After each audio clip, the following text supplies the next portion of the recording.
खोटी आश्वासने देऊन राज्यातील महायुतीचे सरकार सत्तेत आले आहे। मात्र राज्यातील शेतकरी, शेतमजूर, विद्यार्थी व लाडकी बहिणींना या सरकारने जी आश्वासने दिली होती ती पूर्ण करू शकले नाही। या बाबींकडे लक्ष वेधण्यासाठी आज चंद्रपुरातील इंदिरा गांधी पुतळ्यासमोर काँग्रेसच्या वतीने धरणे आंदोलन करण्यात आले।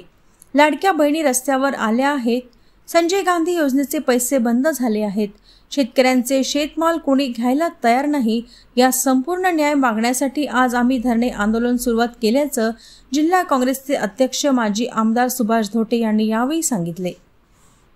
धरणे आंदोलन घेण्याचा एकमेव उद्देश असा आहे की हे जे सरकार आहे महायुतीचं, जे लोकांना ठगून, लोकांना खोटे आमिष दाखवून या निवडणूक ही तर जिंकली त्यांनी, परंतु त्या निवडणुकी जिंकल्यानंतर जो शेतकऱ्याचा विषय असो, शेतमजुराचा विषय असो, विद्यार्थ्याचा असो, लाडक्या बहिणीचा विषय असो, ज्या गोष्टीच्या बद्दल त्यांनी जे मोठे मोठे आश्वासन दिले होते, आज 3 महिने झाले कुठलेही आश्वासन पूर्ण करू शकलं नाही।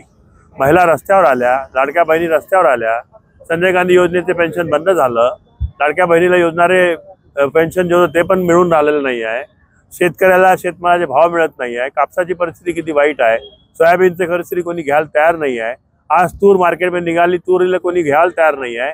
या सगळ्या गोष्टीसाठी सरकारचं लक्ष वेधण्यासाठी आज अधिवेशनाचा पहिला दिवस आहे।